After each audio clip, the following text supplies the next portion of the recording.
your future's calling, knocking down the door. John's got reps for days, he's bench pressing the moon. Derek's sticky justice, villains meet their doom. Terry's camera rolling, action never ends. Super Saiyan spirit, stronger with our friends. Bodybuilding giant, geeking out so hard. Every episode's a quest. We're the nerd guard. The Muscle Geeks podcast. John, Derek, and Terry. Fists up high, real loud and legendary. Nintendo dreams and dumbbell schemes. We're the champions of the nerd's dreams.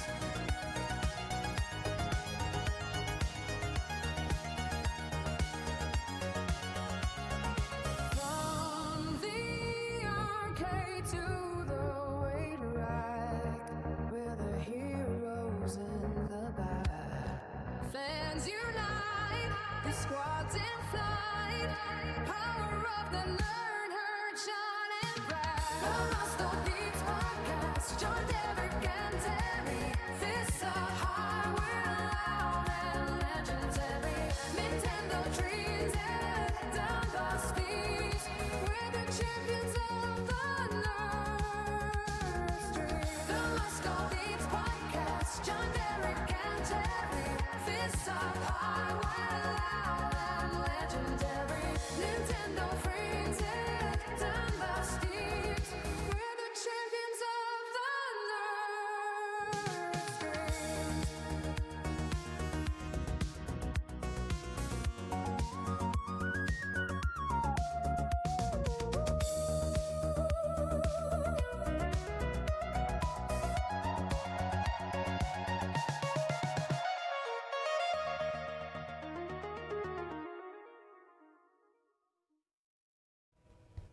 What's up, guys? Welcome to episodes. What are we at? 66? Hey, 66, which is three less than Execute episode 69. So we're looking to get fucked on this episode of Muscle Geeks podcast tonight. I'm your host, John.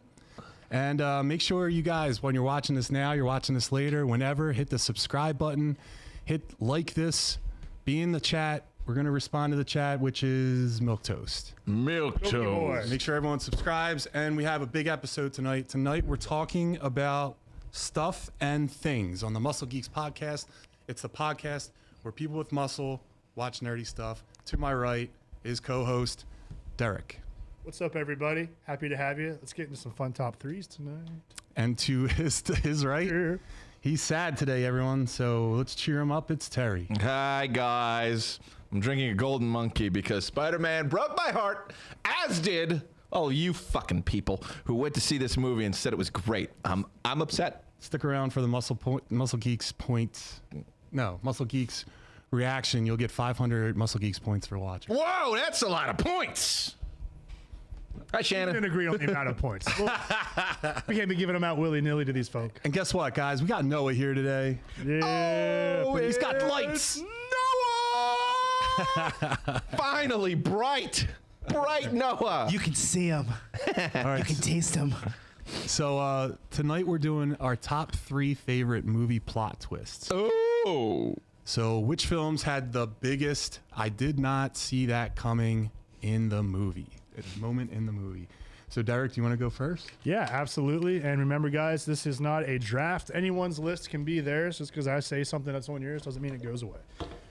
So I'll start off with one of the most popular ones in pop culture, in my opinion. I'm going with The Empire Strikes Back. Dun, dun, dun, bam, bam, bam, bam. The line that no one, he doesn't actually say this, but we all say it anyway. Luke, I am your father. Correct, but Obi-Wan never told you what happened to your father.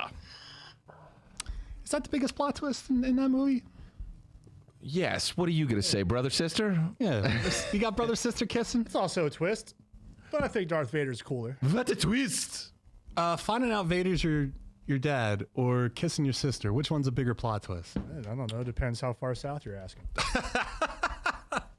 The space south. I don't know how it works. Terry, what are you doing? What do you mean? Sister kissing or your dad's Vader? Dad's Vader is a bigger plot twist for me, because I think even the movie was like, let's just sneak this under the radar. But that they're twins, I think, is even a little stranger. Yeah. You know? That's a bigger plot twist. Yeah. They're kissing your sister. But they didn't kiss in that movie. It's not like kiss then reveal. It's kiss movie before, then reveal movie after. So clearly, like in the writer's room. I'm sorry. Does that make it okay? Yeah. There's a lot of rules on this sort of thing that I've looked into. All right. Yeah, he looked into him really close. Did you guys in the chat, did you guys ever see the short film George Lucas in Love? Oh. No. Did you ever see it? No. Oh, it's great. It's like a telling of how he came up with the idea. And, you know, the spoiler is at the end, his parents come visit him at college and he's kissing his sister. And like, that's where it came from, of like, he didn't know. He's like, oh my God, no. But George Lucas in Love, look it up. I don't remember what it was. It was some sort of like pre-Disney thing. I think it was on the episode 1.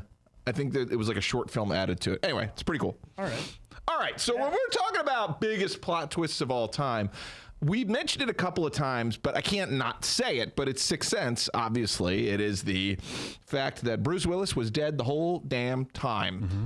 And it was hard to know, unless you're my mom for some reason, who picked it up like that. But that was an earth-shattering twist. It took over the whole world. It took over, you know, the blogosphere before there was a blogosphere. You know, like, this was like a pre-internet thing that happened, and we all really dug it when it did, because it was so well hidden. Yeah. But boy, the entire movie hinges on it as well, which is a little different than, you know, the Vader one. The Vader one was crazy and intense, but the whole movie didn't hinge on that. The entire movie hinged on this fact that he was dead. And they told you the whole time, which makes it even better than a normal plot twist. It's one where they were trying to tell you with different hints and scenes the whole time. Why is he not talking to his wife? You think it's because they're having a fight. No, he's dead. Why is that guy hitting on his wife? Because he's dead and he's moving in on the prowl, because that's what people do in Philadelphia, I guess, which is where it's set. But yeah, and just an amazing plot twist. Loved it. Yeah, loved it. Sorry to bring up the same thing, you know, 3 weeks in a row, but you gotta. No, you think a plot twist, The Sixth Sense has to show up. Yeah, it has no choice but to be on the list somewhere. Totes my guts. I'm gonna make mine quick. I'm not gonna monkey around on this one. Golden monkey around. I'm gonna say it's the 1968 Planet of the Apes with, what is it, Charlton Heston? Mm-hmm. Mm-hmm. And you find out at the end of the night he's an astronaut. Yeah. Yep. Lands on a planet. Comes to find out at the very end that it's his by, I think it's like a sinking. Now in the Mark Wahlberg one, it was the Lincoln Memorial was a monkey. But in this one, I think it was the Statue of Liberty. You like can in the see beach. the last part. Yeah, it's Yep. all sanded over. So the biggest twist in that one was the whole time you're thinking you're on a distant planet, but no, those sons of bitches. Yeah, you got they time did it. warped. They actually did it. They blew each other off up. me, you damn dirty ape. Classic line. Good pick, man. I also had that on my list. I love Planet of the Apes. I would say I like the 68 version. Yeah. And I also really like the Mark Wahlberg version. Maybe it's because I watched it as a kid, but I enjoyed it. That was the most attractive ape. For sure. Can we see the ape that John's talking about? Tim Burton, Planet of the Apes, female ape. There was a hot one, like a receptionist or something. Not her. Just stay where it is. Tim Burton, Planet of the Apes, female ape images. Yeah, that one. She was like, Which one? The one that looks like The one we're looking at? The Helena Bonham Carter one? no, there was another one in that movie that was more attractive. Ah, Was more attractive ape. hotter ape. Guess John does love eating monkeys. Keep scrolling came down. It came in with the old man, so I think it's. This one? Ew. Are you sure there's a skanky ape? There's a skanky ape. Look at these monkeys. Go up, go up, go up. Right over. Go over to your right. That's not right. Right there. That That's one? not. No. Where you This thing? left? This Up. thing? What's happening? This That thing? one. Click That one? Is that Helen Bonham Carter? Or no? That's That's the same one as this, man. I don't know. sure? Maybe that's a That's dime. not, dude. That's younger. That's a monkey dime. Yep. Hang on, I'm going to assist here. I think memories might Hot have ape clouded your judgment. from... No, trust me. There's a hot because they go to a dinner and they're like creeped out because they see Mark Wahlberg running across the. Would you say that's like a Kate Beckinsale level ape? That's. Beckensape? Kate. Yeah. Kate. Cape. I don't think there's There's something there, and I'll find it. I think this is the one, man. female No, there's not, apes. dude. I'm telling you, there's two. I'll fight anyone right now. I don't know. The longer we sit here, the more uncomfortable I'm getting. That's all I know. I also can't find her on this. John's just. I think John just had a weird dream one time. I think he's trying to prove. Don't worry, guys. Look, I'll there's a find hot it. ape in there. Don't worry. promise. I swear I'll she's find hot. it. I swear. Switch back to the chat real quick.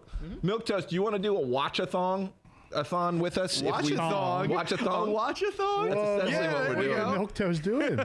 No. Let's do that Planet of the Apes, and let's have Milk Toast watch with us. We'll do a live commentary, and we'll guys- find that hot ape. Did you guys like the new trilogy that came out? Very much. I don't. What? No, I don't like it. It's Matt Reeves. Eh. Matt Reeves never made a bad I like movie. the first one, and then the next With two- James Franco? Yeah, Ew. don't ooh me. I'm ewing only You love because the James- second two are just are way better. I disagree. What are you even talking about? Your entire critic credentials are about to be pulled. You can't say This kid's gonna like Spider-Man, I'll bet. You don't like anything. I love all things. The only thing you like. I love a lot of things. The only thing you like is Skyward Sword, and that says everything I need to know about you. How dare you? All right, what's next on your list? Terrible. All right. That's rough. Am I up again? Yeah. Well, Well, you my said pick 2 was also Planet of the Apes, so we'll take that whole spiel and make that my second pick. Terry, you're up. You got it. Mine is from a show. I don't know if we said it had to be a movie, but mine is a huge reveal, and it's one of my favorite reveals. I remember it from when I was a child. Ready, Milk Toast? Here we go. The Twilight Zone has an episode called Eye of the Beholder, where this woman gets surgery on her face because she's so damn ugly. Ew. And everyone knows she's ugly, and they're like, don't worry, we'll take care of this. And, the whole thing, she's wrapped in bandages and stuff, and you never see anybody's faces because they're all in, like, doctor's garbs and stuff the whole time. And what happens is it ends, and they unbandage her, and you think it's like this big reveal. And it's amazing because she is this stunningly beautiful woman. But they show her the mirror and they say, we did everything we can. And she instantly starts crying and screaming and basically saying, oh, it didn't work. Damn it didn't work. But to us, she looks beautiful. Cut to the doctors reveal their faces and they're all crazy pig people. And on this planet and in this world of Twilight Zone, the beautiful people look like pigs. And Yeah, it's that crazy and weird. Amazing. Let's show the people at home the pig people. Eye of the Beholder, pig people. There is not a hot one of these, just so we know. and I'm gonna find the hot ape. There. So that is what normal people look like in this Twilight Zone episode. And you can see the woman right there. So if you click that zombie mask beauty Twilight thing. No, to the right, where you can see the woman too. So that's how she ends up looking after the surgery, but that's how all the people look in this world, and it really freaks you out. And this is, Twilight Zone. This is one of the best storytelling mechanisms ever, and we're talking like defying all sorts of mediums and whatnot. The Twilight Zone is one of the best things ever created as far as a storytelling medium. But that one I remember seeing as a kid, and I was like, wow, that is crazy. Twilight Zone is the GOAT. I love that show. I remember watching the old black and white one, probably shouldn't have when I was a kid, and like seeing some crazy stuff.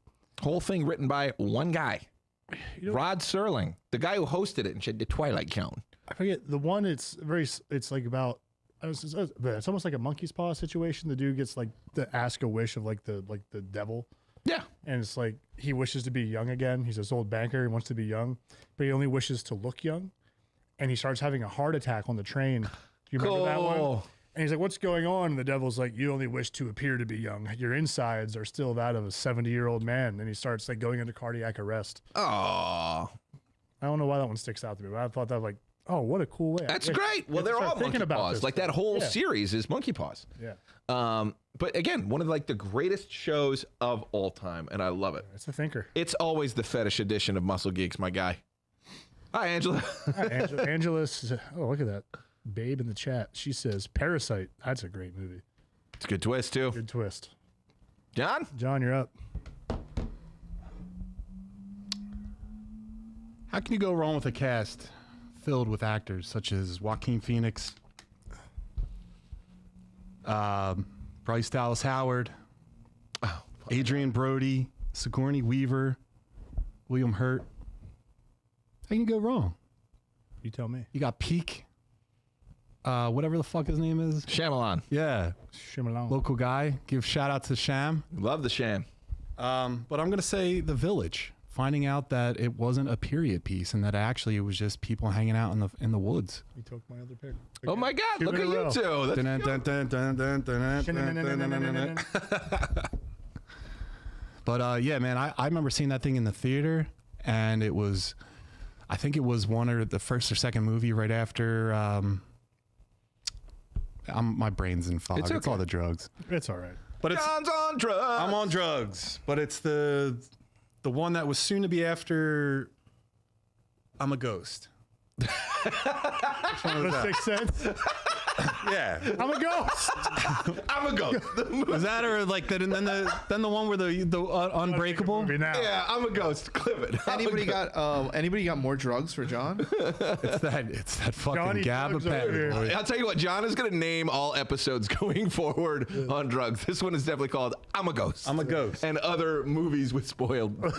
Unbreakable, one shit like that. Well, whatever. It was like he was still hot, and you knew something was going to happen at the end of it. You didn't know what it was, and the movie's scary in the beginning. When you watch it without knowing what it really is going on, the movie's scary, and it leaves you on edge. Yeah, there's monsters in the woods. And as soon as the woman takes over the movie, and it's not a Joaquin movie anymore, it goes downhill. Everything's ruined. The girl Joaquin gets hurt. He needs medication. Yep. Right. Gets hurt. Woman gets stabbed. He gets stabbed, right? by Murdered. Adrian. He falls into the ditch. Blood. Oh man. And she's like, "You dumbass! That was a man I actually like. You're just a dumbass," and starts smacking him and whatnot. that movie is on my list also, but Was that the as first BDH? What? Was it the first BDH sighting? Bryce Dallas Howard. As far as my young mind can remember, yeah. I want to come on record and say that I feel like Shyamalan doing 2 movies with twists in a row, and he kind of painted that whole "I'm the twist guy" for the Yeah. rest of his life. That ruined his career.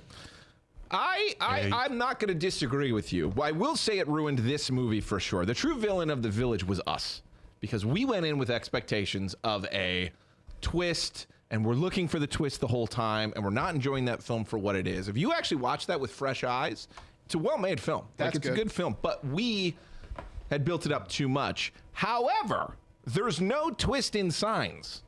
So I'm always like, he was trying to tell us he's trying to move away. I love Signs, by the way. Signs is one of my favorite movies, but there's no twist in that other than like water hurts them, but that's not a twist. They just find out a weakness. But like, why is the girl, whoever keeps putting the water out? How does she know? There's no, but that's not a twist. It's just weird. Well, there's something going on. I'd like to look into it. Oh, the water girl? I would like to investigate Yeah, she how was she was home. told that there has to be water everywhere. She wasn't. She just did that ever since she was born. It's also like, has to why be a did reason. Joaquin Phoenix always swing for the fences? It's not really a twist, but it's like, okay, here's Like, what that we was do. the We lead. we spray water on these guys and fuck them up with baseball bats, which works for anything, by the way. Oh, Yeah. you should have just had super You soakers. can take down a tiger that way. You should have just put that super soakers all throughout the house. Boom, super soaker pops up. Boom, boom, another super soaker pops up. You don't have that in your house? Yeah, I got How do you know I on don't? the couch right now. I got the That would've 50 and a been best. 100. Jesus. All right, so you went? Well, you have the same as him for Village. Yeah, but I wanted to say that I was mad at The Village because I called it 15 minutes in. Yeah. The very first time I ever saw it. Really? I just looked at it and was like, I looked over at my buddy and I was like, what are the odds they're just living in like the fucking woods and the rest of society's normal time right now? I think it's because I grew up in Amish shit. country. And I was just like, this is just the Amish. I called it out. I'm like, I think I know what this is. And then when it becomes obvious, I was like, God damn it. Because you know what? It's a really good movie. Yeah, it is. I liked it a lot, but it kind of ruined it for me because I was like, as soon as I saw the writing on the wall that I was right, I was like, now I'm out of it. I need to go to the town. Would you be able to live in a time like that? Yeah. Him? Like Derek. I'm from horse people. But you know that the future, the current time is happening outside. When I know it's happening outside. Yeah. Honestly, I wouldn't mind being off the grid. Get me out of there. Keep the tax man away. keep people out of my business, me and my family living off the land with our homies. I could get in on that. Terry? Yes, I could do it. I would go nuts on that Rumspringa thing and probably not come back. So I think the problem would be if I got exposed to the outside world, I'm fucked. So the Village, it would work on me if they kept me in.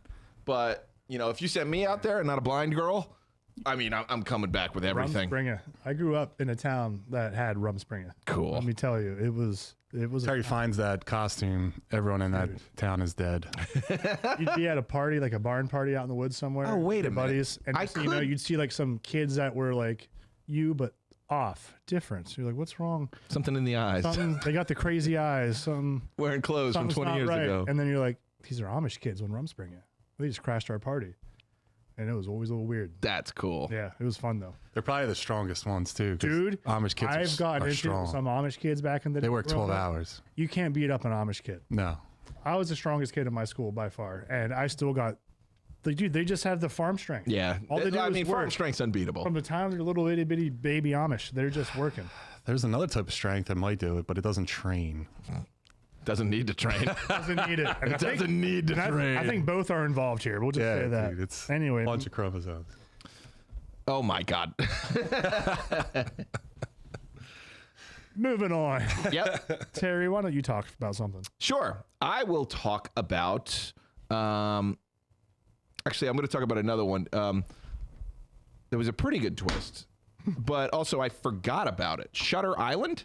Oh yeah, I just forgot about this, and I just kind of saw it while I was doing research and whatnot. the hell's going on here? And that's a good one because ultimately it's like, Love that movie. Good pick. you know, I mean, it's Scorsese. So, you know, it's well made. It's interesting. It's weird. I thought it was going to be more of a straight up horror when you see it, but then it's really just like someone's, you know, psychosis after committing a horrible crime and not realizing it, but his partner still shows up. Right. All-star cast as Leo and Dr. Banner himself, Mr. Ruffalo.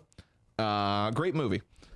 But I have realized something, and it's the idea that Christopher Nolan really is potentially the greatest director right now, and I think might go on to potentially be the greatest director because all of his movies I experience in a way that is far different than I do other films. I actually think it impacted my Spider-Man viewing because I had just seen such a masterpiece with The Odyssey that it's kind of like, okay, now there's kind of a bar of expectation of theater, of cinema.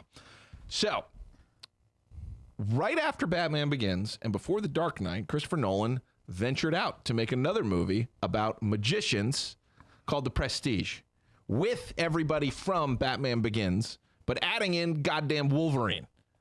And at the time, you didn't know how great of actors all these people were. Michael Caine's in there as well. Incredible. Michael Caine. This has several twists because when the man went up to set out on this film, he didn't just set out to do a movie. He set out to make a magic trick. Yeah. And there's several tricks along the way, even as we're explaining it. Yeah. The giant twist is that this is a sci-fi film that you don't realize until the very, very end because Christian Bale's character has a twist, but Hugh Jackman's character has a twist. Hugh Jackman's character's twist is supernatural in that he is physically cloning himself through magic, magic, but it's science. And I think David Bowie gives him the science to do it, by the way.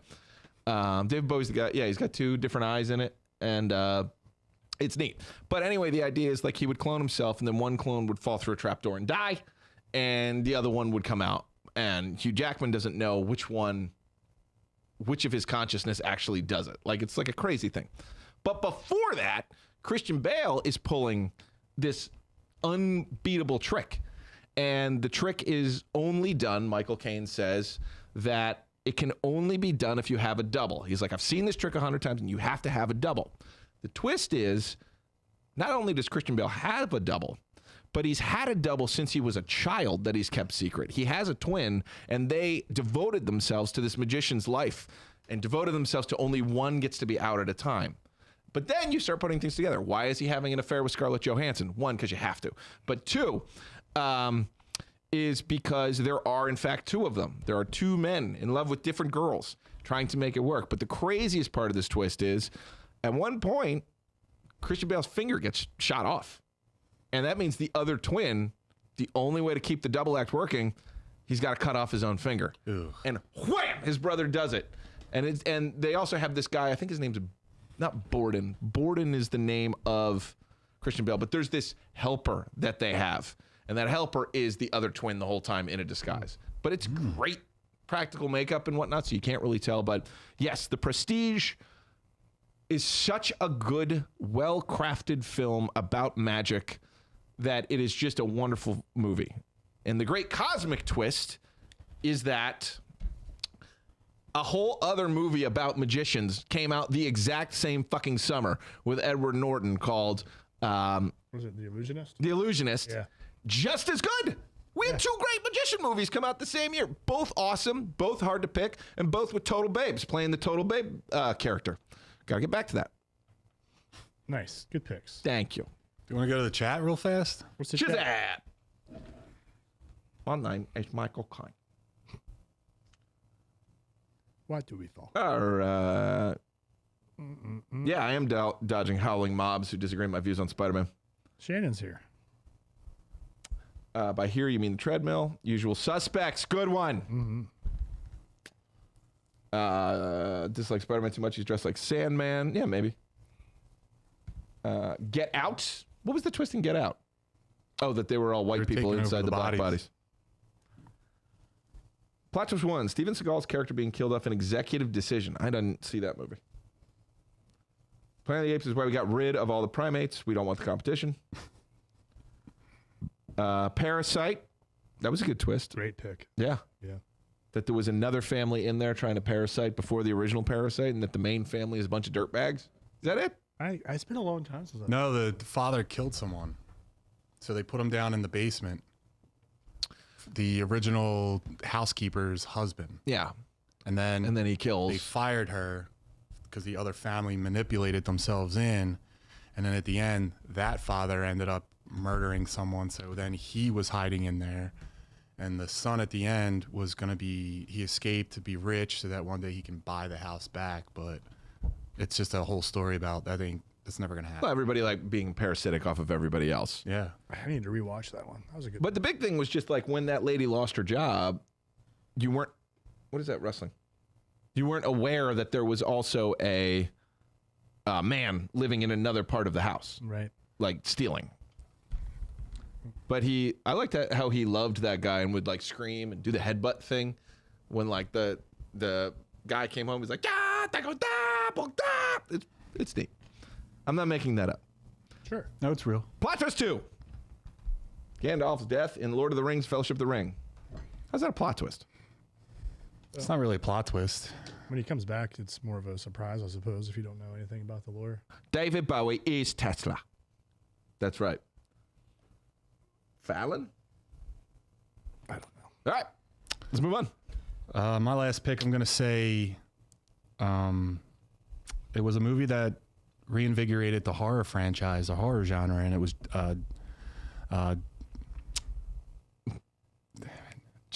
Jigsaw. Saw? In 2004. So the murderer the whole time was in that room, and he hit himself with something that would give off the impression that he's dying, when in fact, no, he's alive. He's hanging out there, and he's the way out.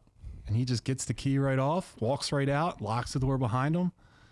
That was one of the biggest twists. That was what brought me back to wanting to watch horror movies. The kills were great, great ending, well written. You didn't know who the killer was from the start to the finish. Did you guess that one? No way. Did you guess that? No one could have. No. No, the only thing about Not even the farm people could figure it out. Well, farm people are strong, not smart. Hey. Well, You're farm people. You escaped the farm. You're the horse person, not a farm person. I am from horse people. Now, I will say that is some of the worst acting ever at the end.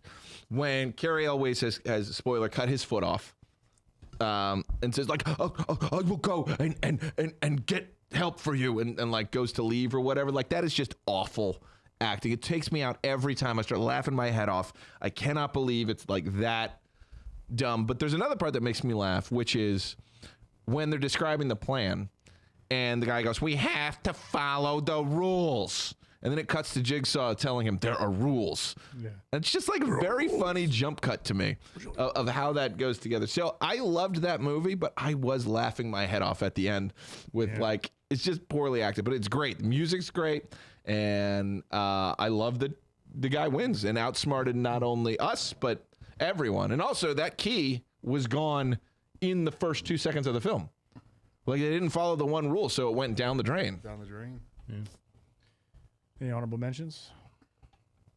I got one. Yeah. Her name is Nicole Kidman, and I think she's an underappreciated beauty in our generation. I'd like to go around the table after I give my pick about the best Kidman movie. Okay. And it might be, the same. It might be the Batman movie, but listen, I'll tell you what the others. Huge twist. It's kind of just like the I'm Alive movie with Bruce Willis. You find out at the end they're the ghost in the house, but the whole time you're led thinking that they're in a house that's haunted. It's her and her 2 children, and Nicole Kidman activated me in that movie. But I'm curious to see what activated you guys. What Nicole Kidman movie activated you guys, Derek? I'm looking at all of her stuff. Maybe Bewitched. Which, Derek? What? Derek? I'm just looking at her list, dude. I don't. No, she was put on all our radar during Batman Forever, of course. That's it. Like when she shows up as the Yeah, Blonde. That's it. If you're Batman talking Forever. about that specifically. However, she's in a lot of movies. later, if you watch Days of Thunder, Yeah. she's a dime in that one. I love Days of Thunder. She's also hot in Robin's Racing. where they go around they go to the New World. Tom Cruise. Oh yeah. Far and Away. Far and Away. I forgot she's in Just Go With It. She's in The Northman too. Yeah. And the criticism of that is there was no filler back then. So But she's Kidman's a also little she's too also hot she's for- old. She's not as attractive. That's what she is. Evil lady. That's true. You got to be evil. She's got a good evil lady face. She's very like pointy and sleek. She has a good like mom face. Stepford Wives Evil was mom. good. True. Her name is Practical Shannon. Magic. But no, I think the answer is definitely Batman Forever. It has to be. That she's putting Pull her up. Batman Forever. Show the kids at putting the home. back signal up in lingerie. And she gets her transformation by a bunch of stray cats running all over the top of her. No, that's Michelle Pfeiffer. Oh, was that Pfeiffer? Nicole Kidman's the reporter. Yeah. Nicole Kidman. This is the hottest Kidman. Yeah, keep scrolling. Every shot looks like a magazine Keep cover. scrolling.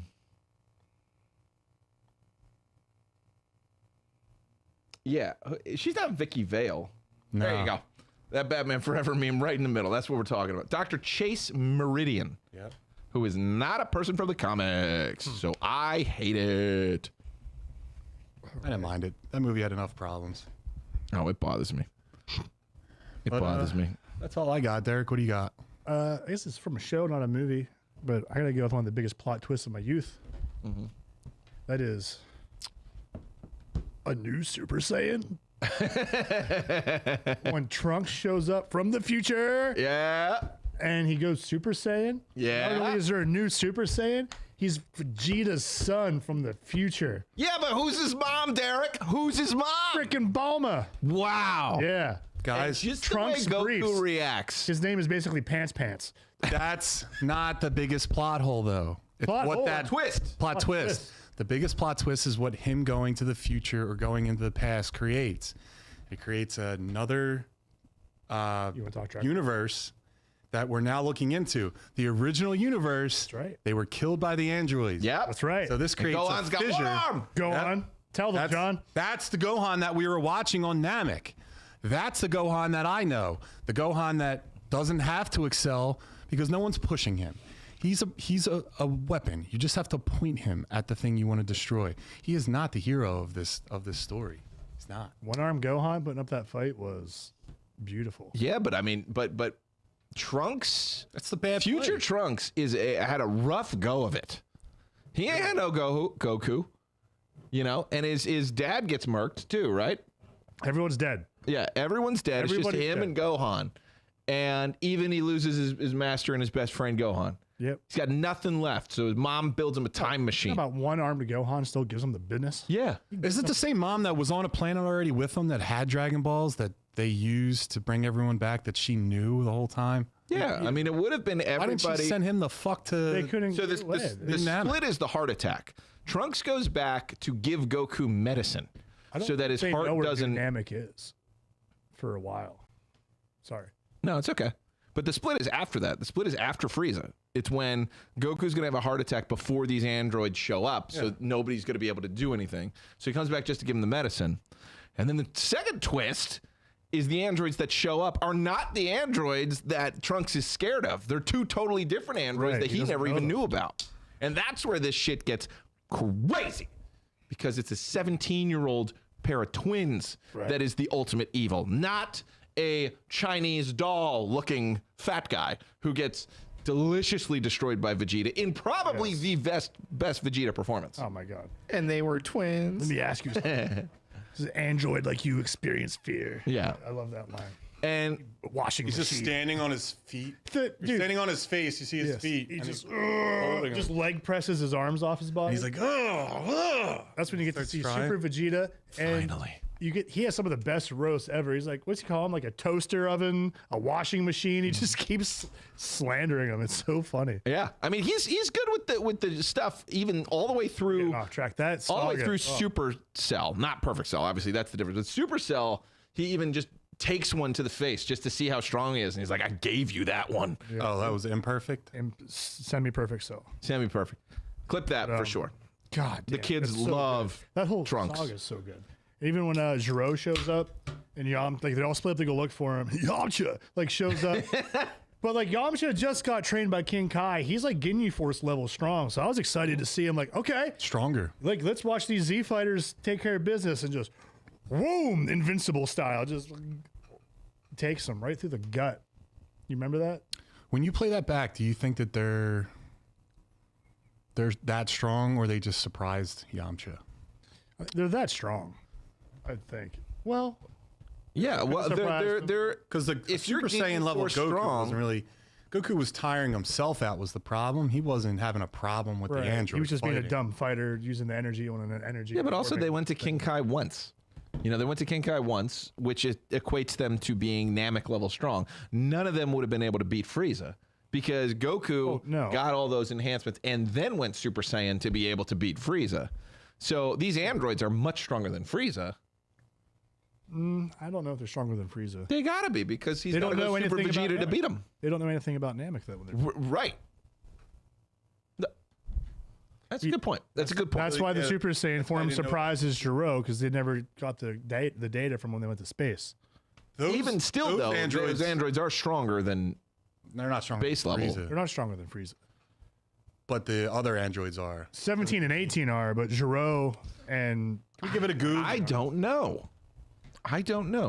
welcome to the Dragon Ball podcast. Is Dr. Giro stronger than Frieza? Yes. Generally considered stronger, specifically outclassing the 100% power Frieza from the Namek saga. Though he is weaker than Super Saiyans and later models like 17 and 18. All right, I need words. There's a power scale directly to Mecha Frieza. Okay, all right. Well then, yeah, Yamcha's doomed. Yeah, that's what I mean. I think that's why it is. Which is, I'm sure they didn't mean to write it like that, but you know, they just are never going to be strong enough to defeat the current threat. I got a question for you guys. Yeah. Now you know Dragon Ball original. You got Goku fighting everybody in the Red Ribbon Army, and he kicks their little butts. He smacks them down. Why is Doctor Gero and his robots like this power? Do they explain that why they're Yeah. 80,000 They're not more humans. powerful than everybody else in the Red Ribbon Army? Because the Red Ribbon Army is all humans. Hey, the army is all made of humans except for the android that looks like Frankenstein. I forget, is it android Three. number 3? But that's Goku's buddy. But they end up becoming friends. Is his name Ader? I think it is Ader. Ader. What a pull, John. Nice. Yeah, so his creations aren't that strong then, but he's so angry about it, he sends this like little ladybug like camera that follows Goku around for the rest of his adventures, collecting data on him because he doesn't want to lose to him again. So he knows when the Red Ribbon Army rebuilds and he rebuilds, he's going to be ready for him. He can take him out. but then he decides he gets everything he needs right before they go to Namek. What if we're watching that? What if that is like the viewer? We're watching Giro TV. Because it switches when? That's cool. It switches after they get back from Namek? Welcome to today's Giro's Daily Streams. Today we're going to be looking at our pal Goku. But anyway, the answer is Dr. Giro turns himself into an android because he needs to monitor this for longer than his body will last. Right. And he even has a son. He makes an android that looks like his son.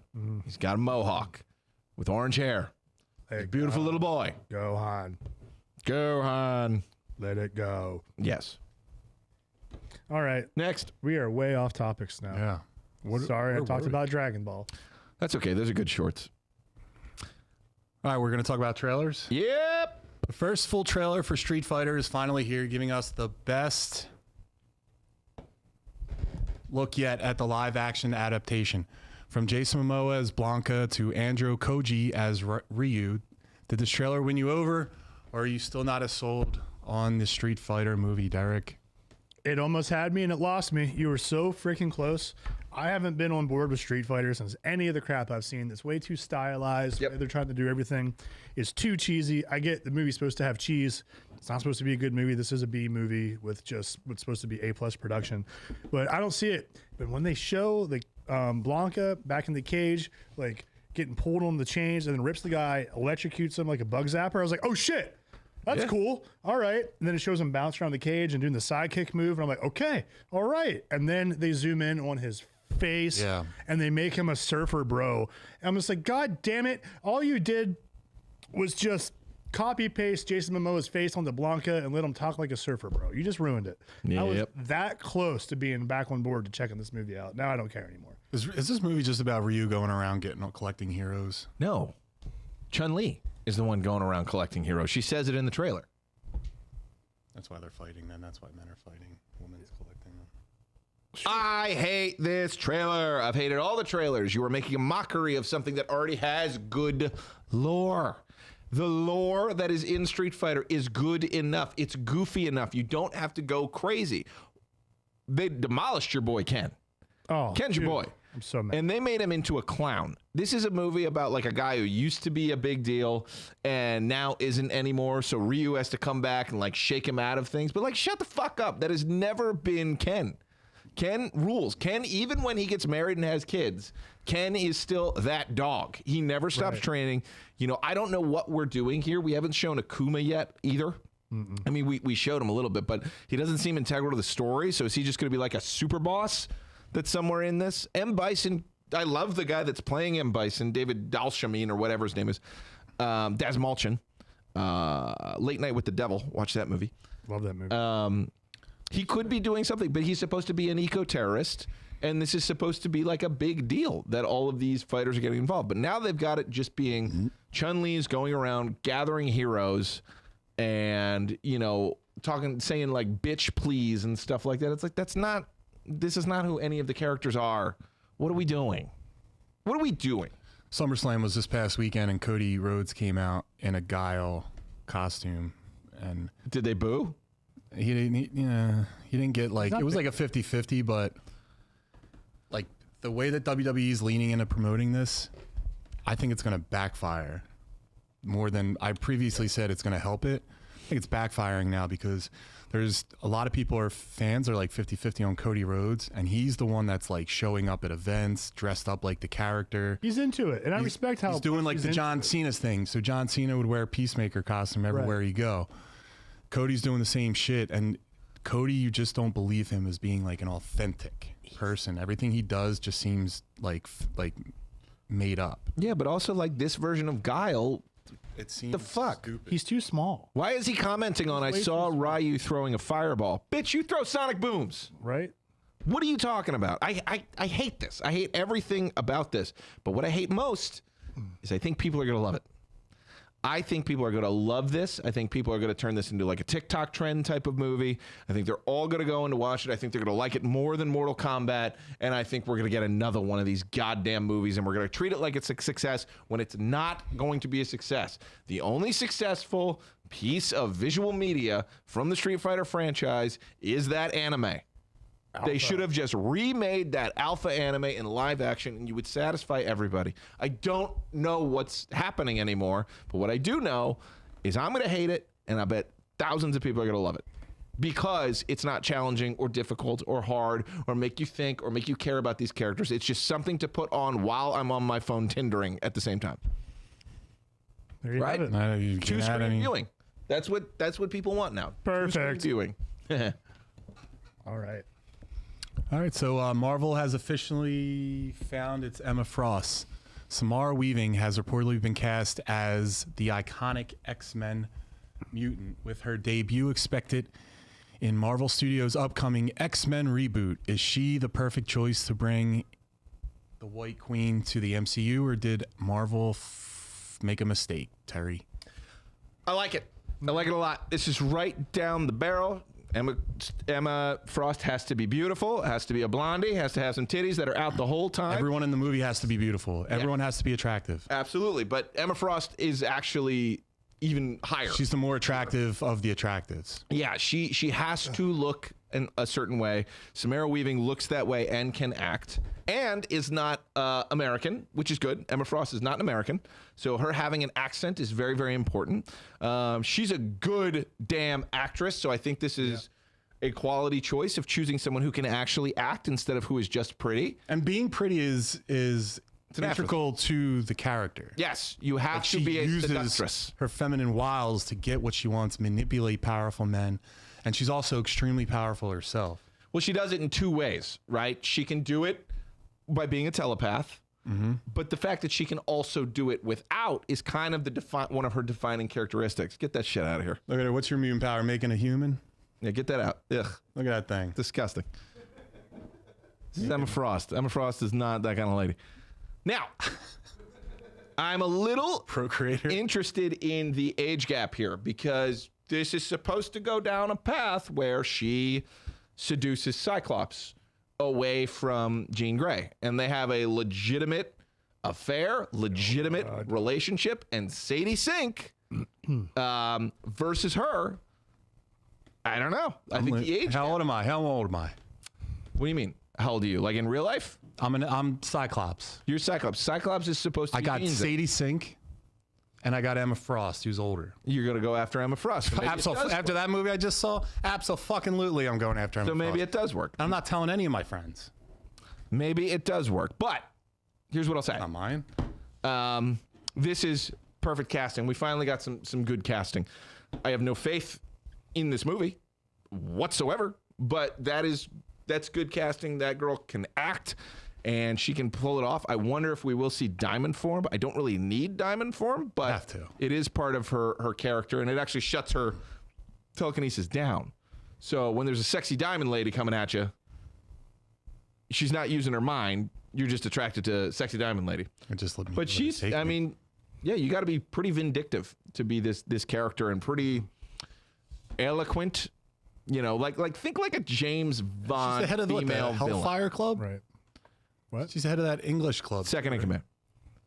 Because what's his name is in charge? They're all Vandal Savage. Yeah, they're all British Foglepogles. No, not Vandal Savage. I'm sorry. Who is the Black King? They all come off like British elite. Who leads the Hellfire Club?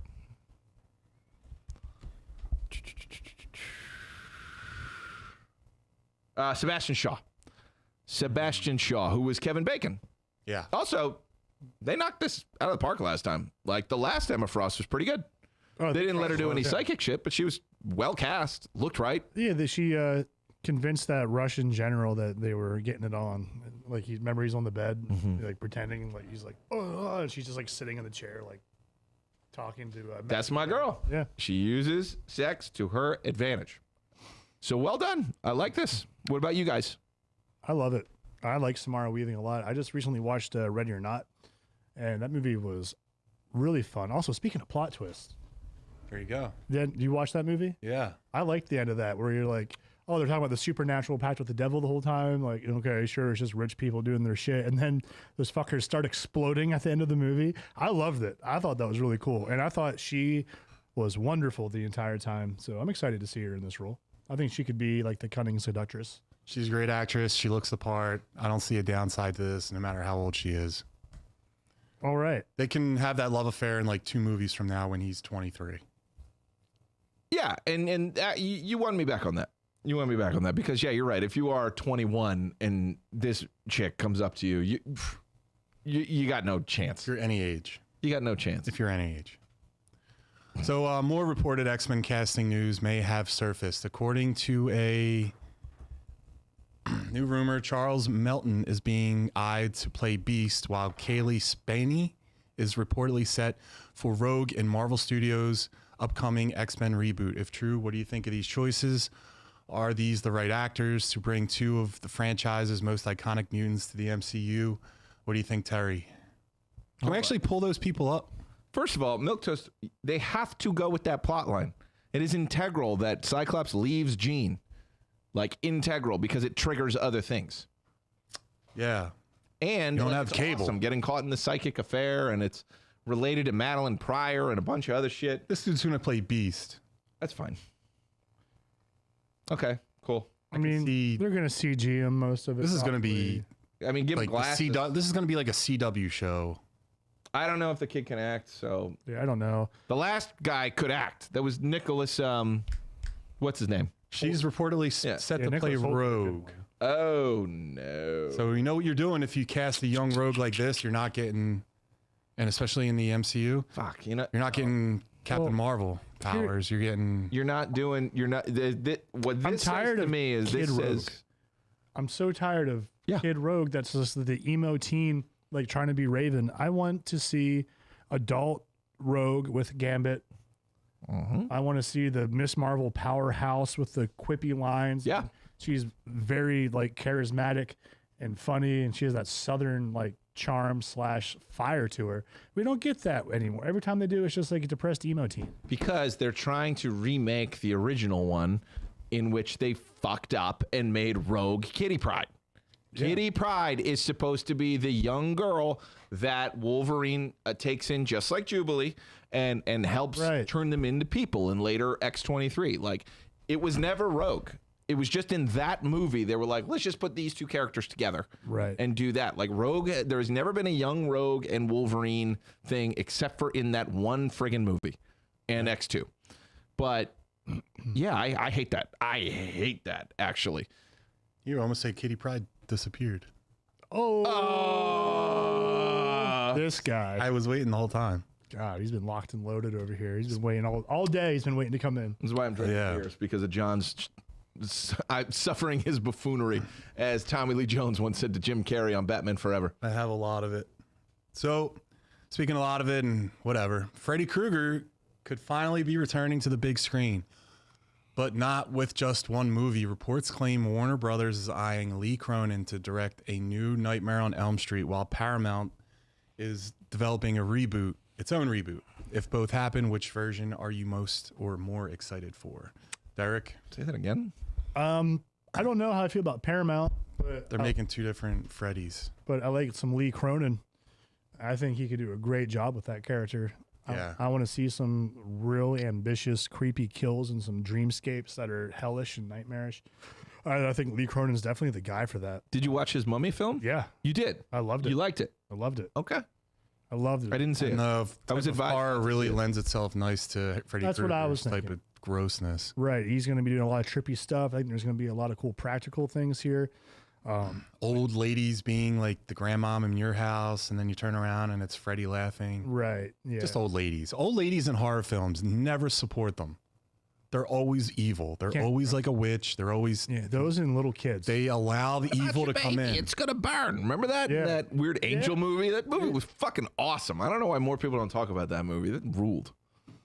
What, Legion? Yeah. Yeah, that movie was Legion was great. way better than it gets credit for. I liked Legion a lot. Yeah. The old lady at the diner eating the rare steak. And it was Oh. just not based on like anything else. Like it was just coming out at a time where everything was based on something. And this was just like, here's a weird movie. It's probably based on a comic or something like that, but it wasn't like It is. They weren't setting it up for a franchise. I liked that it was just a movie. Here's an angel. And then I think the angel's name is Lucian. And then the other angel, the archangel, Gabriel comes and they have a fucking fight and stuff like that. And I love that. That looked very. You know what that was? I like the Keanu Reeves Constantine vibe. Let's do Constantine 2. I was gonna say it. I was gonna say it out loud. Let's do a reboot. Something. It's been greenlit. They just haven't done anything. Constantine is one of my favorite characters in that universe. I think he No, but I like the blonde smoking one. I loved Keanu Reeves. That's what I'm talking about. Classic Constantine. Yeah. Not Keanu. No offense. That movie was It was good. fine. The atmosphere in fine. Keanu Constantine is much better than the movie itself. I agree. Exactly. Yeah. That atmosphere was also in Legion, which is why I liked it. Yeah, and the devil in the Constantine movie. That's the best devil ever on screen. That's one of the best devils ever. They do a lot of things right, but I want to see the blonde, drunk Constantine that has just cursed his own life. Just fucking slamming Zatanna. Those DC animated movies were really my introduction to Constantine. That's the best way to. It is a great series to read. The Vertigo series that was written by Alan Moore is in real time. It starts when he's like 24. It ends when he's 60 something. It's so good. It's like incredible. It's called Hellblazer. Super, super great. Now, on to this Kruger thing. I am actually for multiple interpretations of a character like this. It works especially well in horror. Horror, reboot. Go for it. Like there's Godzilla. Gojira. But I love the idea of actually two Freddys. I love the idea of people just take Freddy and do shit. Just do stuff with the character. We need more people to start doing this because maybe, just maybe, we will start getting comic book guys to do that too, where you get 3 Batman movies coming out in 5 years, and they're all different Batman, and they're all different types of Batman from different things. Like Elseworlds is good. This is all good stuff. But Freddy Krueger, I liked his last reboot. I thought it was fine. You know, a lot of people didn't like it much. Too soon with the CGI, and it was a little uncomfortable to watch because it leaned really hard into like The pedophile. the child stuff. Yeah. But yeah, I mean, I've come around to the utility of a multiverse, but Marvel has no business doing a multiverse. They can't do it. You could do it easily too, because I mean, every comic book hero, not every, but most, have more than one title And more than one writer. Yeah, you can do like Action Comics. You can do like a Superman. You could do the Amazing Spider-Man.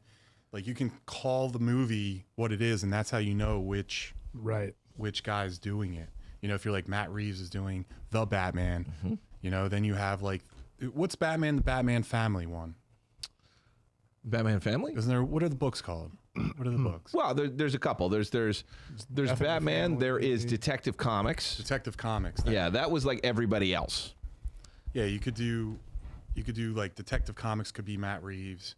You could have like Batman and his family and how You could do Ultimate. I don't know. Yeah. I mean, that's what these characters are for, but also do them with characters that are kind of B-league so that no one's going to care. And then eventually people will be like, oh man, we should do this with an A-lister. We should have done that from Jump. Agreed. Moving on. Moving on is the Blade reboot has been stuck in development for years, and now Mahershala Ali seems ready to move on. After years of delays, the Oscar-winning actor says Marvel had every opportunity to make the movie happen, but didn't. Is this the final nail in the coffin for Blade, or can Marvel still turn things around, Derek? Only been one Blade, only ever going to be one Blade.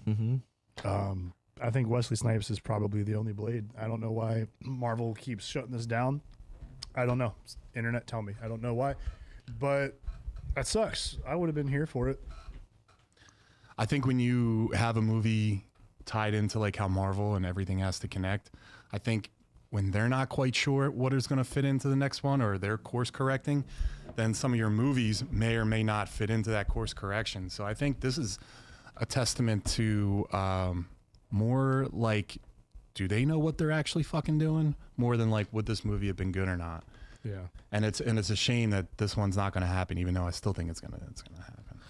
Yeah, but I mean, anybody who's a big leaguer that comes into Marvel is going to want to look at the script, and Ali rejected at least 3 scripts.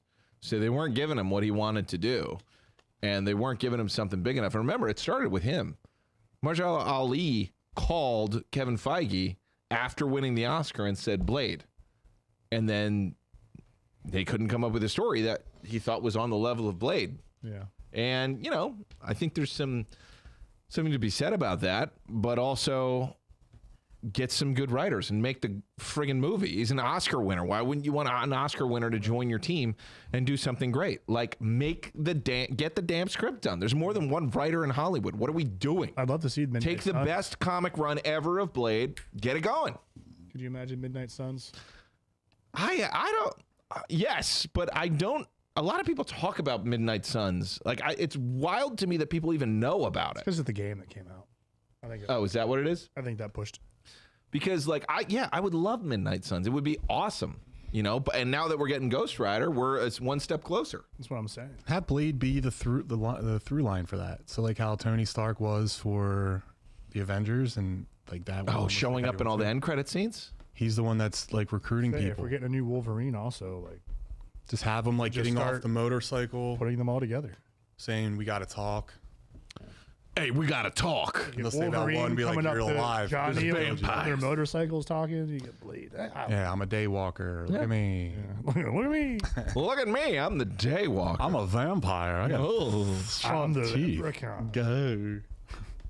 All right, guys. Speaking about, I don't know, but X-Men '97 episode 7 premiered last week from season 2. And Derek, do you want to take it away?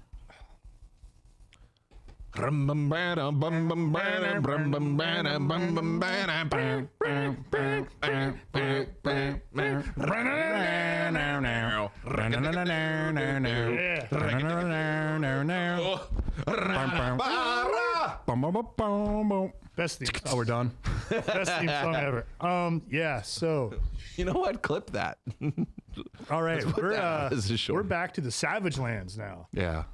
which is a lot going on here. I'm trying to rack my brain. So, Mr. Sinister's mutation blockers are up the towers, Yep. and we got Rogue, Professor X, Beast, who somehow stays in his Beast form during. Dude, that was my only point. Right? I'll sit here. Okay.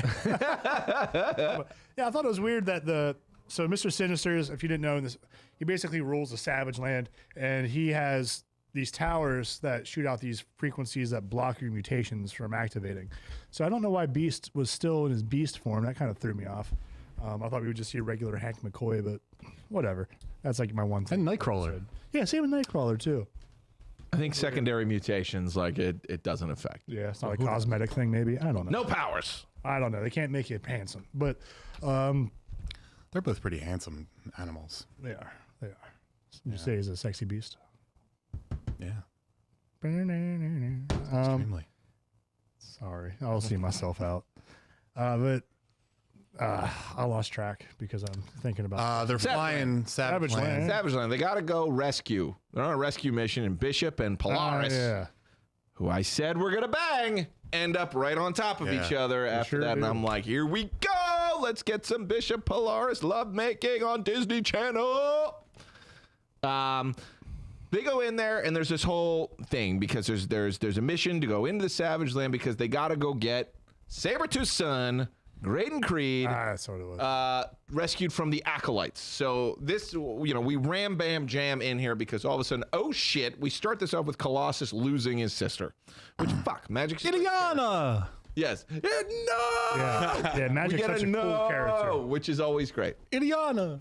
And that changes him. He's like, I'm going to become an acolyte. Fuck this shit. Right. And they're the acolytes of Magneto, which means it's a much harsher way of looking at the world and looking at mutants versus humans, which is basically mutants are number one. Fuck y'all humans. And Graydon Creed is trying to become president and trying to say that mutants are evil, even though his mommy and his daddy are also mutants. Yeah, Mystique and Sabretooth. Which leads Nightcrawler, who is his half brother, to go on this crusade of like, we have to save him. And remember, he's a man of the frock. Like he wears, is it frock or flock? I think it's frock. Frock. Like he wears the Catholic collar, and he's like, I believe in forgiveness. This is my thing. I'm gonna go do that. So he decides he's going out, and Colossus helps them, and then of course they meet Exodus, rather, who we saw at the end of. He was one of the two scenarios that you ended up with at the end of X-Men '97, the first season. And basically, Colossus sits judge to determine whether Graydon Creed can escape or not.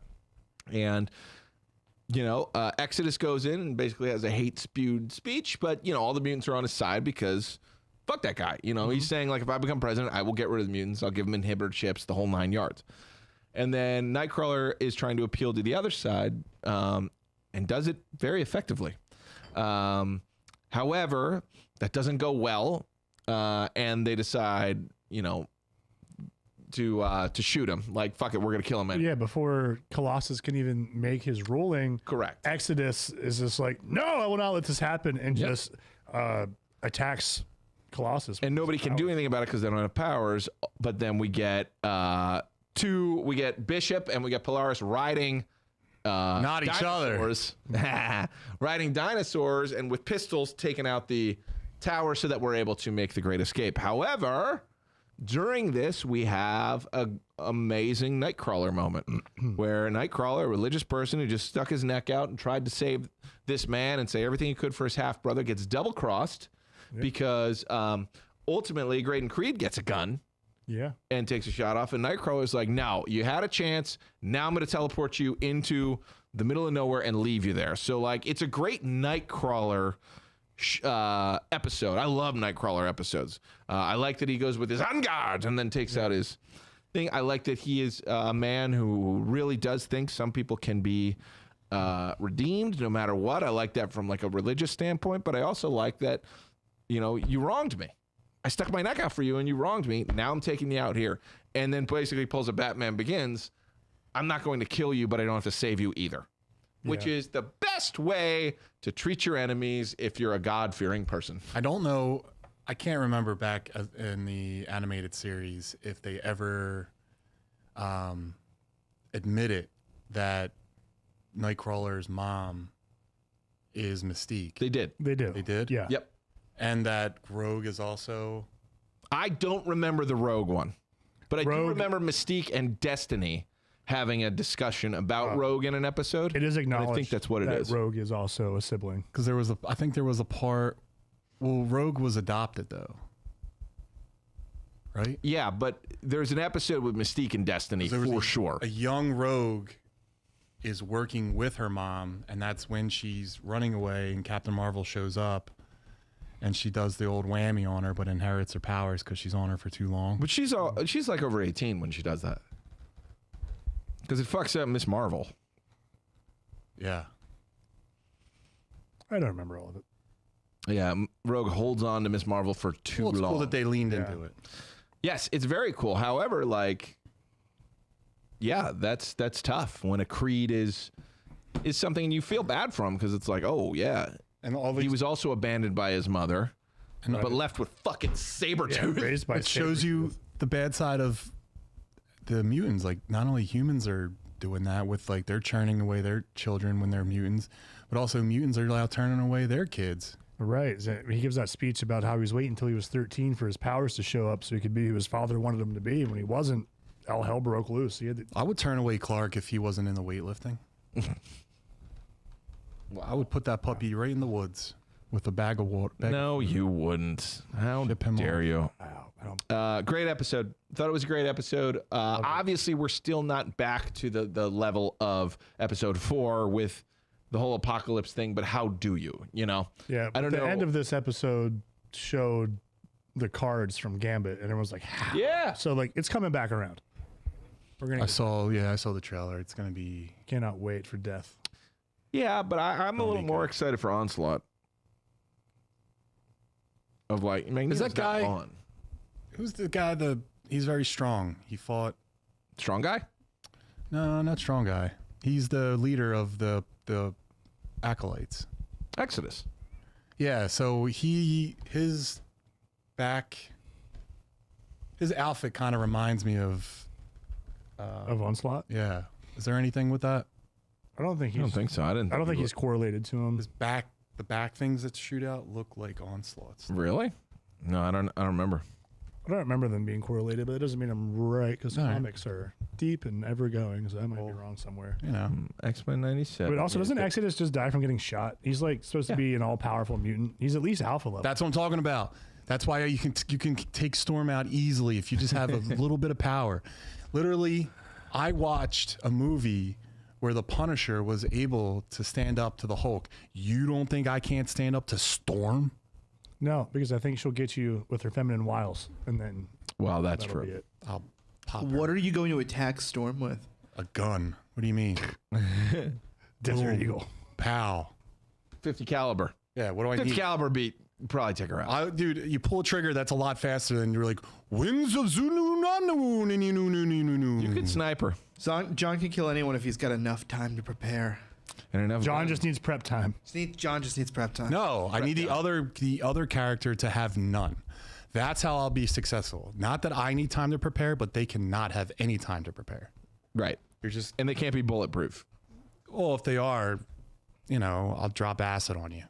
Got to take prep every day. Yeah, milquetoast. That's right. When I hear Onslaught, all I think of is the failed Heroes Reborn. Yeah, but getting into Heroes Reborn was kind of fun.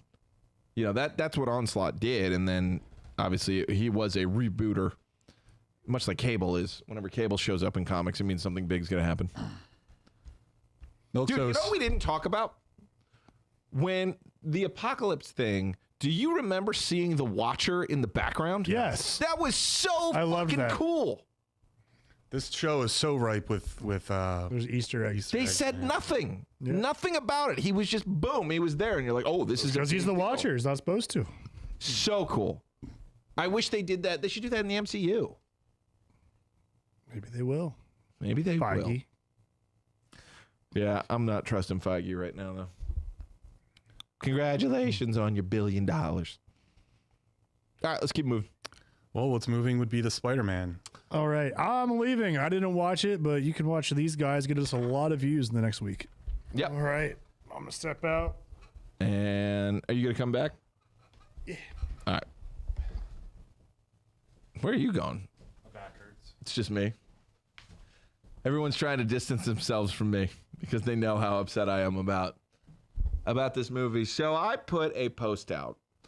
And Derek will be back. Oh, by the way, we do a second stream now for Nintendo Bros at 10 o'clock. So go ahead and stick around and watch with us if you're still up. All right. Spider-Man, I went and saw, and I thought I was going to like it. And there are parts that I really, really liked. And in the beginning of this movie, it's going great. We're seeing these comic panels that are beautiful. It's beautifully shot. It's beautifully acted. It's nicely directed. But we're seeing the Punisher. We're seeing all these different villains. We're seeing Spider-Man be Spider-Man at street level. And we're like, thank God, this is what we were hoping for. Street level Spider-Man. And then all of a sudden, we get introduced to the villain of the film. And it seems kind of cool. Like, oh, this is interesting. What is this? But in the back of my mind, I'm praying, please don't tell me this is who it is. Please tell me there is a secret character that none of us know about. Don't do this. And it's just sitting there with me the whole time I'm watching the movie. And then I'm in there with kids. I'm in there with teens, and nobody's saying a word for a long time, which is not like a Spider-Man movie. Usually there are cheers and there's excitement. But I'm starting to notice, boy, there's not, for as much Spider-Man as we're seeing on screen, there's not a lot of Spider-Manning happening. We're getting it in, but it feels like it's the bare minimum.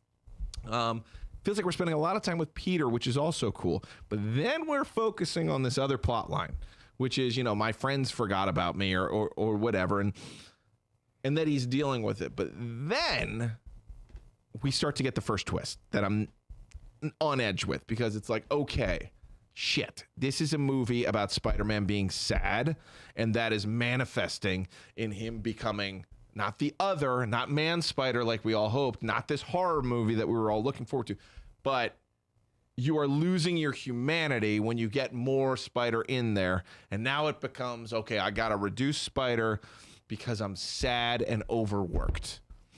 I love that he's sad and overworked, but this does not lead to him not being a superhero. He gets through it. Even when everything is terrible, Spider-Man is Spider-Man, and he never wins. That's the ethos to Spider-Man. And I'm okay with that. I'm even for that. But I'm looking around and I'm like, boy, nobody is having a good time in this theater. what is happening? Like, this is a cool drama, but it feels like everything is so disjointed and taking so long that in the middle of the movie, I'm just like, this should have been a series. This feels like a series because it feels so disjointed from everything. And there's parts that you love. Spider-Man and Punisher, great. Spider-Man and Hulk, great. Spider-Man being Spider-Man with the police, where you see him like walking in and out of buildings, great. But there's this thing that is happening where I'm like, please don't tell me this is the villain. Please, like, we can't go that route. And, you know, you're watching the movie and all of a sudden you are starting to get a little bored. Things are taking a long time. And there's a good drama in here. All the Spider-Man parts are great. But every time we do something outside of Spider-Man, aside from Punisher, because the Punisher debuted in Spider-Man, folks, so he belongs there, it starts to weigh. And you're like, fuck. These damage control scenes do not feel right. This cop scene feels way too drawn out. Interesting, but drawn out. And she keeps talking about, you know, you're in over your head. You got to relax. You got to relax. You got to relax. There's no fucking time to relax. Stop it. He's obviously still in love with his friends and whatnot, which I understand and which is great. But then he has to go on this mission and kind of chase this weird lead. And, you know, we all knew Jean Grey was in this movie. I accidentally spoiled it earlier in the podcast. But then people start dying. People are being killed by this thing. And I'm like, in my head, I cannot stop in there. I'm like, no. We can't be doing this. At the very least, it's Madeline Pryor. This cannot be Jean Grey killing people right now. We cannot be starting the X-Men with a murderer and not a Phoenix, a fucking murdering girl who is 16, 17. She hadn't even gone to school yet, so we know she's in her teens. I'm like, we're on an irredeemable path. I cannot come back. Tell me they've got something up their sleeve. So, you know, the thing keeps going. And again, it's like really drawn out. And I'm watching people in the theater. I'm like, nobody's having a good time. And these two little kids who are there in Spider-Man masks have not seen Spider-Man since the opening, like since the intro, you know? And then it's about, you know, we gotta protect Mary Jane. But then it happens. The entity, the villain, who we don't know who is, throws a guy in traffic. Fucking murders him. Done. Murdered. Dead. We saw some people get shot. We saw some weird stuff. This guy's fucking dead in cold blood. And I'm like, oh boy, what are we going to do? What are we going to do? We have an irredeemable problem. And what do? They go psychological on this thing. And now we're turning into a movie about depressed people who have been through tough shit and how to deal with that. And the villain is Jean Grey committing murders, utterly destroying the mutants before they even had a time to get started. And it's going to be all just okay. Why? No fucking reason. Because you're sad. You're allowed to murder people when you're sad. Who the fuck is Sarah? I don't understand. So upset. When you have a movie that has Spider-Man, the Hulk, and the Punisher, why there isn't more action? Yes. Why, when you have those three characters in a movie, the trailers basically gave you the action parts of those three being together. You don't even have to watch the movie. The trailer literally did what trailers should not do. And it's like gas. I guess it is supposed to do it. But gasses up a bad movie, right? So let's take all the parts that we know that you want to see. We'll put them in the trailer. And then you go watch the movie. It has nothing to do with that. Yep. How am I, all this time, everyone was talking about they wanted to see Hulk, like a wild Hulk, a crazy Hulk. Savage Hulk. And you're seeing him. And you're telling me this whole time I could have got him in one of these 20-something films. Yeah. And I didn't get it at all. It makes me more angry about the road they went down when they had the nerdy Hulk. The other thing is Sadie Sink is Jean Grey. Yeah. She's not attractive enough to get Wolverine and Cyclops to fight over her. Not attractive enough. Right. Jean Grey is beautiful. Also, Hugh Jackman's sticking around Marvel for a while. And Sadie Sink, it looks to be like she's 16. She did, yeah. So, like, I guess we could do what we talked about with the other one earlier, but that seems like there's a little problem there. Yeah, but also, like, I don't think either one of us thought it was bad acting. The acting was good. The acting was good, and I think that's what's confusing everyone. It is shot incredibly. This cinematography is fan-fucking-tastic. These are some of the best action shots and comic-to-life sequences I've ever seen. I get the shot I have said for years on this podcast I want. I get Kick the the door Punisher. down. Punisher's holding the hospital. I didn't hear him say, I need a medic, which would have made it great. But again, that I've been waiting for that. I didn't expect the Punisher to do it. But here's the thing. What's so frustrating is we would have had an awesome film if you changed the fucking villain. If it was a Spider-Man villain. If it was goddamn Kingpin or somebody like that. Somebody that is on Frank Castle's radar. That's where we're going to go. Because the Frank Castle stuff worked. You also the have, Hulk stuff worked. You also have Frank Castle, so why doesn't he just do all the murdering? Yeah. It doesn't change anything about the character of Jean Grey. You could have him being controlled by her, and there's like a thing to it where like it just revs up his idea to want to kill. Yeah, but Jean's not something. a killer. Well, no, Jean I know, Grey is but, not a killer. like she couldn't work on Spider-Man, so maybe it didn't want to work on Frank either. I don't know. But Sure. But that is my big thing is like once we went down that path, I'm like, we're fucked. We just corrupted one of the main characters, and people are going to try and woo-woo this away. She's not Dark Phoenix yet. That's the whole point, is Jean Grey is a perfect child up until she goes dark for reasons that are not her fault, which is why like the soul and her humanity are so crucial to be kept sacred, because then that flip is so much worse. But you just demolished it by making her a killer with a character that nobody gives a fuck about and never even showed up in the comics as a kid. Like, Sarah Gray does show up eventually, but she's ashamed of Jean. And it doesn't like that Jean can read her mind and stuff like that, and doesn't want her kids to become mutants and is worried about that. That's her arc. you know, a lot of problem with this film is the corner they wrote themselves in when they killed off Uncle Ben. So I guess. like no. Uncle Ben should have been in that dream where the dream world where Aunt May. Aunt May showed up. That should have been Uncle Ben. And the cop, the detective, should have been Aunt Jane or Mary Jane or Aunt May. Aunt May. That's Aunt May right there, telling him, slow down. Mm-hmm. You're tired. You know, it's just an older cop detective is telling him that. But I just think all this stuff with Spider-Man, like it's cool. Even he looked a little weird in the costume. Like just his body frame and actually walking around in that costume, it looked a little off for me. See, I'm on the other side. I think there is so much good about this film, and I think there's a great film in here, but we just made a wildly poor choice in the villain. And I know there were other drafts that Jean Grey was not the villain in. And he's making baby Iron Man in the suit. Stop doing that. Be Spider-Man. Stop being baby Iron Man. Yeah, also, Yelena did not work at all. Black Widow did not work at all. I don't know. There was the comedy in there felt totally flat. Nobody had any laughs. Wasn't interesting. She's acting like she's a bigger hero than Spider-Man, which no, you're not. The new Avengers very clearly are a joke to everyone. I think especially former Avengers. No, I think Marvel was doing like, hey, look at the cool cameo we just did. I think so too. That worked back when you had like Thor show up in an Avenger movie, or Captain America showed up in not Yelena. Not Yelena. And then the whole thing, exactly, Milquetoast. Second stringer. Spider-Man is a first stringer. He was on the real Avengers. Come on. Like, you're not going to do this. You're not going to take a character and make us give a shit more than fucking Spider-Man. And billions of people just showed you. I am happy that this made a lot of money, but I am shocked. I will be shocked if in week 2 and week 3 people are still talking about this movie, because it was very boring to the very group that Disney bought Marvel for. 12 to 18-year-old boys. Disney had nothing for. Nothing.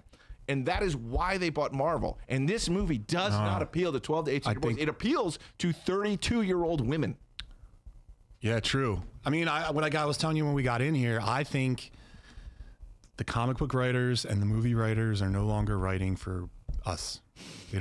They write for what they think an angsty teen is going to be like. They're writing for depression. Yeah. I'm fucking sick of it. That whole new Avengers movie. Yeah, because they know that was all about, and that's the director of X-Men. He's directing X-Men. Yeah, we're fucked. So you're going to get exactly angsty teen, but you're not going to get that action to offset it. So now you're just getting like the WB or the CW. A hero. That's the antithesis to this is not accept your depression. It's overcome it and be a fucking hero. Yeah. You know, like and like the answer is not have a good talk. Fuck that. The answer is someone's got to be taken out. I seen it in the new Avengers. I saw it in He-Man. Now I'm watching in this one where let's just talk down the villain. No, I don't want to see that. No. I want to see you fucking shit up. I honestly prayed in the middle of this movie that it was Mephisto, who notoriously, Brand New Day comes right after Mephisto is in Spider-Man and forces him to give up his marriage in order to save Aunt May's life and restart. And part of me would like, honestly, that would save this because then we're not destroying Jean Grey before she had a chance to even go anywhere. And you know what's bullshit? Go ahead, you have more? I do. The other character was, are they going to do Superior Spider-Man and have Doc Ock show up this way? Because Doc Ock becomes a body swapper later on. But no, they gave Jean a power she never fucking had. She doesn't do this. She's never done this. Charles does this. She's a telepath. Charles is, no. She's a telekinetic. Charles is a telepath. Two different things. Yes, can read minds, but doesn't do any of that stuff. It's just so frustrating. The movie people literally don't know who that is. Who is? They like it doesn't matter. You have to give them. You gotta. It doesn't matter what they want. Give them what they need when it comes to these movies. Comics are rich in good stories. Just tell the stories. Tell the goddamn stories. How do you have a movie with and like you said, you're happy they made money? I'm not. I wish this movie would have bombed. And then everyone would have to start all over again. I wish this movie totally fell on its face because now they're going to see that this did well and they're going to lean into it. And they're going to be like, see, we knew it. This movie did well. We're going to keep writing movies this way. And people are not going to respond to it eventually. And then, great, we're not getting the movies we want to see anymore. I was really disappointed by this film. I was saying the whole time that this is going to bring people back. This is going to reinvigorate Marvel. It did none of that for me. If anything, it made me less interested in Marvel. You had a movie with Spider-Man who, name value alone, I think it's like Campia said, like besides Batman, just sticking his name on a title of a film gives you almost $1 billion gross right off the gate. Because he's Superman would be local, national, but these guys are like international. These guys are just the globe, and that's what you put out. Yeah. And everyone was excited to see a friendly neighborhood Spider-Man. Yeah, everyone was excited to see not someone being Iron Man Jr. And what did you do? You tried to retcon things, and then you had to take them away. And the like, you're not going to have a suit, an Iron Man suit, but then you're going to give yourself like Iron Man suit powers. I didn't bump into that as much as I was like, what the fuck are we doing fighting a corporation? Why is a fucking secret friend handshake the way to stop one of Doctor Strange's powers? Why was kissing his girl like the power of love? Why is that something that's wiping away magic? Again, great scene, but Jean Grey doesn't do that. That's not who that fucking character is. Does Jean Grey legitimately have a sister? Yes. But her whole family hates her and prays that she doesn't have mutants. But I had to look it up. It's not widely known because it has nothing to do with her character. Her character is she's Marvel Girl. She's a wonderful person who is like a beam of light that everybody loves and everybody falls in love with because she's kind and she's pure. And that kindness and pureness gets flipped on its head when she gets overtaken by Dark Phoenix. Jean and Phoenix never kill. Only Dark Phoenix does. It's fucking frustrating. The comics are not just raw material, Milk Toast. The comics are your Bible. Don't fucking break it. Don't fucking do it. You know what's not breaking the Bible? What? X-Men 97. Goddamn right. What's the best Marvel property right now? Fucking X-Men 97. It's New Testament gold. Just Fucking follow the goddamn lore and stop doing this to our characters. Stop it. And a superhero is supposed to be a paragon. It's supposed to be better than the rest of us. Stop trying to make it like, oh, they're just like us. They also need fucking Prozac. Get out of here with that shit. Couldn't said better myself. Hate it. I think supervillains are people trying to do evil. Or directors, not chemicals going wrong in or your brain. directors trying to put their stamp on characters and change it just a little bit so it's theirs. Like Feige did this though. Feige did this. Gunn does it. Like, stop telling stories of people that we don't give a shit about. The reason why they're third tier characters is because no one gives a shit about them. No one buys their book. They've been around for years. I don't want to see. Oh, I'm going on James Gunn rant. Whatever. This is still relevant. Why in Spider-Man has the Sinister Six? He has a really good rogues gallery. Why can't you pick a villain from the rogues gallery that hasn't been used yet and put him out there to be the friendly neighborhood Spider-Man? You have Jean Grey is your villain? It's stupid. And you use the Hulk? You couldn't pick another character that she could have got? Like, put Juggernaut in there. Introduce more X-Men people. You're putting in the Hulk in there just so you can tease everything that we've ever wanted in like a 2-minute scene. He's not even in there that much. I mean, it's here's the thing. Like, are people going to like the Predator? But those parts fucking worked. That's what's that was so wonderful. Upsetting. You know that it's good. Hulk. Okay. Hulk recognized Peter. Hulk recognized, not Peter, but Hulk recognized Spider-Man as a friend. Hulk has done that. Hulk is beyond Doctor Strange's magic. That made sense how he wore him down. Also, devastated about what he did. But it should have been a villain to make that happen, not Jean Grey. Also, here's the thing. Was Frank Schotter. Are Spider-Man's, the thing that they take away the power, is that like a Gen 1 version of what they're going to use to use? Yeah, it's like Spider-Man helped develop the mutant chip, which I thought that was great. Honestly, that was the only mutant we needed. It was the only mention, because then all of us would have been like, oh my God, those are the collars. Like, the collars are being developed. Great for mutant. That's all we needed. I want to know what the first script was. You could have had an end credit scene with Jean Grey. You could have had her in the car, going to New York. We all know it's upstate New York, where she's going. You could have done a thing about that. Just a girl gets in the car, and you just see it like next stop or the name in the city that she's going to, or X Manor or something like that in the distance. Like, let me write the movie. And then Spider-Man given the rub. That's what I mean. It doesn't have to make them. It doesn't mean they have to be an enemy in this movie. She could have even helped him. I would have been fine with that. But they like the hand is mystical or magical, and he could have probably needed a way to get around them, and she could have like taken over their consciousness. Like something like that would have been more realistic, where it's jumping back and forth because they're all trying to attack him at one time, and maybe she's doing that. And also, the power up is kind of bullshit. Okay, he was transforming because he was evolving, and then suddenly he can just lock in and do it for no fucking reason. Why is everything feelings now? I don't know. I hate it. I'm so upset, and I'm so upset that kids are going to have to deal with this as their Spider-Man. And at this point, I'm like, get rid of the creative team, get Miles Morales in here fast. I think Marvel's done. I don't want to see anymore. Yeah. I'm ready to just like watch Doomsday and Secret Wars and call it a day, and then I'll just be casual Marvel for the rest of my life. There's just, and enjoy the video games and the comics and the TV, because that's all fine. Not Disney Plus shows. I'm saying specifically X-Men 97.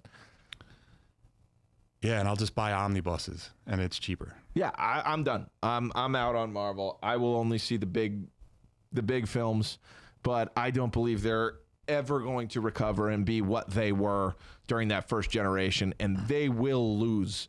They will lose boys 12 to 18, which means those 12 to 18-year-olds will not drag their girlfriends to see the movies when they're in their 20s and 30s, which is what's happening now. You planted the seeds when we were 13 to bring people and create it to be the thing. But if you abandon 12 to 18-year-old boys, fuck you. Here's what I think is a major problem, and I forgot. That they're not making comic book movies for boys anymore? Well, that's pissing me off. Like, what is this shit? It was for us. You did this for us, and you're losing us. Us, you and me, 17-year-olds. So like what they But I care about those kids. when They're they- not going to get the experience I had. I was onto it and I forgot it again. Sorry. No, it's my fault. The medicine clouds my brain and my judgment. It gives me spider powers. But I don't Fucking make it Psylocke if you want to do Don't it. At see least this. She's a killer. Don't see this movie. This movie sucks. It tells you right now where Marvel is, and you know I don't want anyone to go out and see this anymore and they make any more money. I want them to just stop making money right where they're at. Yeah, it's done. Let's look on to Clayface. Hopefully that's the best thing happening in comic books in a couple months. Yeah, this is silly. It's upsetting. I cannot believe how many people like this. And I think the people are enjoying this because they don't love the comic books. Here it is. I remember it.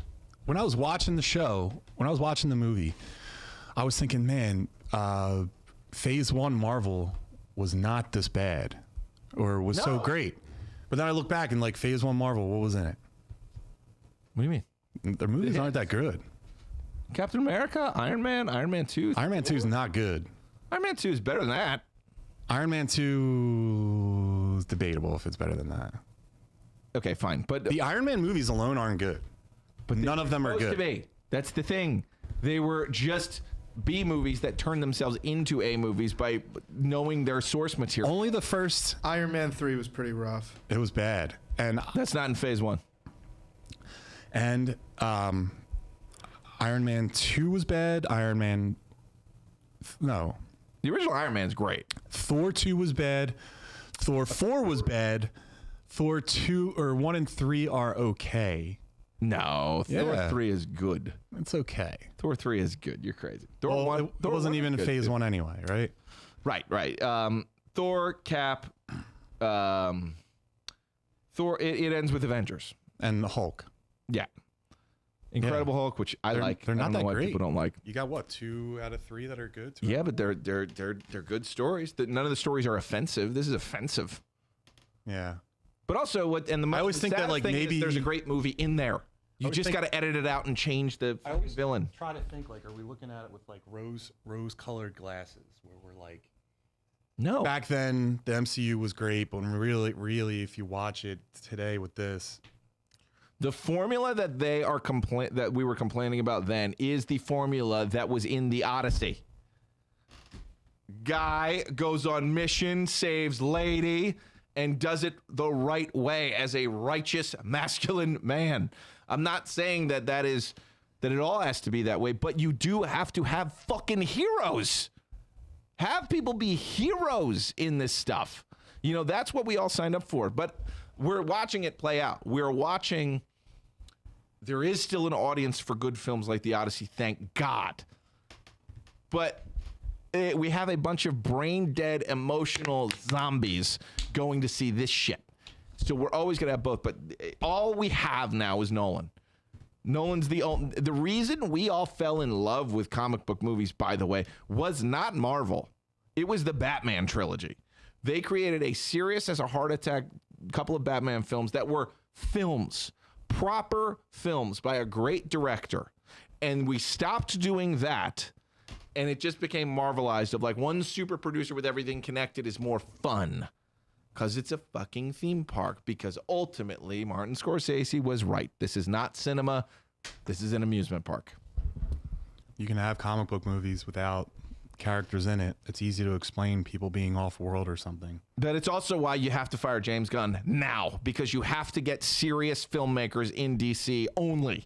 So that it's like, there's the divide. I don't go see Marvel movies anymore. I go see DC films. Boom. And Hulk 1 isn't good if you're talking about actors. Like the Edward Norton one I thought was pretty good. It was just pretty isolated. I thought the acting was fine in that. The Eric Bana one was really bad. Well, that's not part of the MCU, to be fair. All right, anything else? No, I'm just so angry. I'm really Derek. disappointed in you. Derek! I don't know where he is. I'll have to text him. He's on the next show anyway. It's okay. I think it's his phone. This is my phone. Derek! Derek! Cinema has not always been an amusement park, Milquetoast. How dare you? How dare you? Well, we're good and bothered, but I guess it's time to go home. Derek, you haven't been on in a second. Do you have anything to say before we go home? You have some very good sunburn. I have sunburn. Where'd you get that You from? look really sunburned. Do I? You look tan. You look sunburned. It's just the red. Why? Red means burn. Chemical burn and work. Stop Scar. doing that. Can't. You know why? Because it's seal coating season, baby. It is. So give Derek Baker Seal Coating and Line Striping a call for all of your asphalt repair needs. DerekBakerSealCoating.com. And if you don't call, it's your own asphalt. That's right. And also, I'll starve to death and my family will fail. Is that what you want? Is that what you want? You want to kill Derek's family? What you want? You got to get through us. Look at me. I'm starving. Derek Baker seal coating, or else he goes on the street. He's going to be on the sidewalk. Kill Derek's family. That was dark. Please, Derek's going to be a hobo under the L. You guys want that? Is that what you guys want? Hobo Derek. He's going to be selling himself under the L. I do kind of want hope. I'm not going back. Pay Derek money. Don't do that. He's not going back. But guys, you know, we'll be back next week. And thank you. And stick around because they're Nintendo. That's Yeah. right. Nintendo. We'll see you on the Nintendo stream. Milk Toast, I better see you there. Yeah, we're 'cause you're on talking the other side of the country. Which means Mega you can stay up Man. later. Mega Man. Legends. See you guys. Have a great week.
It's 10 o'clock. Yeah. You got I know. TikTok Oh, followers shit. went through the roof with the Sony videos. We got like 200 followers like a couple days ago. Yeah. Instagram, we need 5 more followers, and then That's awesome. we're good to stream with Instagram if we get 1,000 followers, right? I think so. That'd be about there. You guys can have I think